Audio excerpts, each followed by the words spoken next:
Mungo is appalled with these edges, so let's fix it with a stencil and some colored pencils. Prep your book by smoothing the edge with 80 grit sandpaper and then 240 grit sandpaper. You can also hand sand these, but I do a lot, so I just use my orbital sander. For paperback books, secure it in a book press or two boards between some clamps. If you have a hardback book, you're going to want to put the boards on the inside, like this.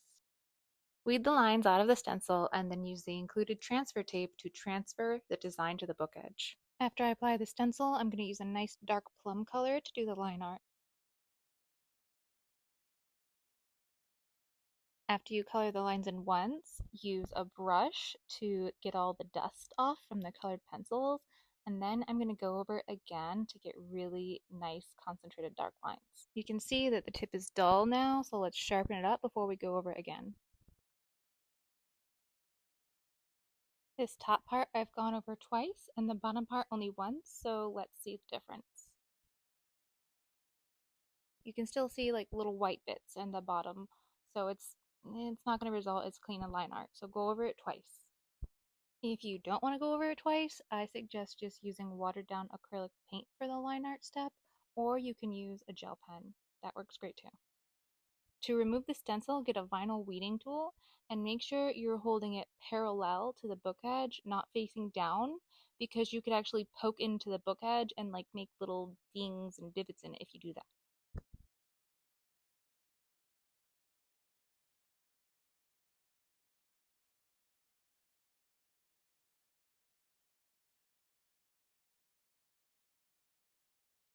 With all the stencils I make and sell, I also provide coloring practice templates because I think it's really important to plan out your color scheme and test out your colors before you color on the book edge. Trust me, you'll be so much more confident when you're coloring the final book edge.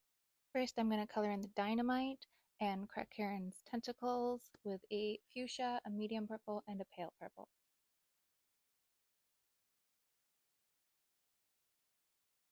When you want to do a gradient like I'm going to do on these tentacles, start off with a heavier hand and then use lighter pressure where you plan on making the blend.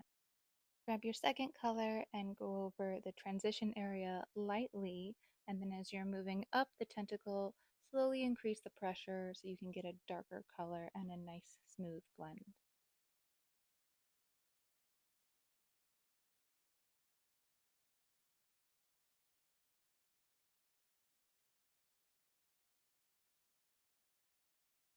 Between sections, lightly brush off any excess colored pencil bits so that you're not smearing it around your work.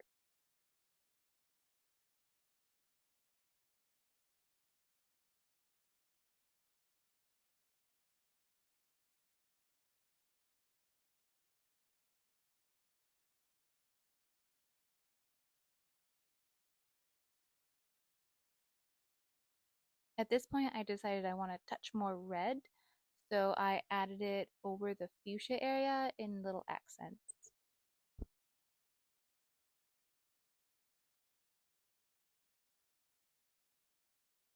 You can see I'm adding it only to the very tips of the ends of the fuchsia area. Just a little kiss of red. Now going with the light purple and coloring all the suckers on the tentacles and Donut's butterfly charm and the crystal in her tiara and the halo of light around it.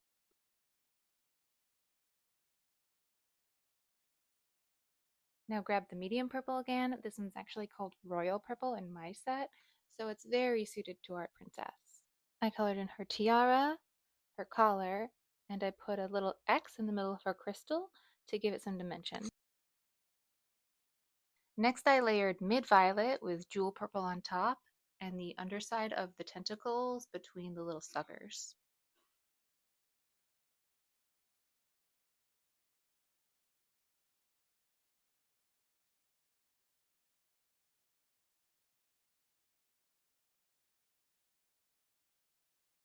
Now grab marigold yellow and color in all the stars and the pineapple, and this is also the color I used for Donut's eyes. To color in Donut, I put down a layer of beige, and then I went in with a medium brown and a dark brown to add her mottled texture.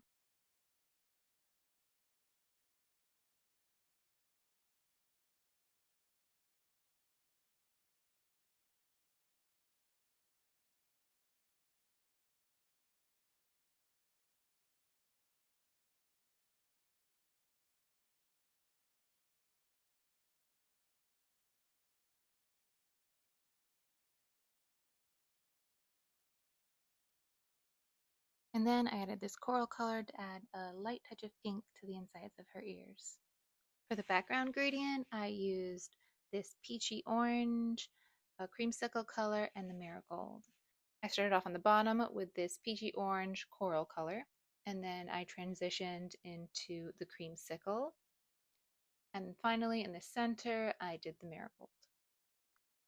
At this point, I decided I wanted to add a little bit more warmth to Donut's coat, so I grabbed some burnt sienna and added a few little accents.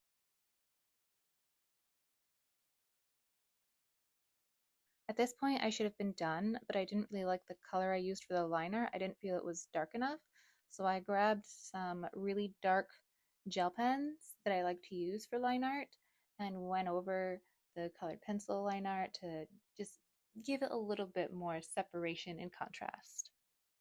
And like I said, you can also just use gel pen for the line art in the first place instead of using colored pencil. It might be hard to tell on camera, but in person, the line art looks much darker and it looks way better, and I'm glad I decided to fix it. The final step is to seal your book edge, and do this outside, make sure you do this outside. Seal it with 2 light coats of Kamar spray varnish. And you're done. And assuming you listened and you only used 2 light coats of the varnish and you didn't go overboard, the pages should separate really easy and you won't have to separate them individually or anything like that. I absolutely love how this book turned out, and I plan on doing the rest of the series as stencils as well. Check out my Etsy to get your own, and if you don't want to use colored pencils, you could use acrylic markers, alcohol markers, or acrylic gel pens. They all work, and I have tutorials on how to use each one of these.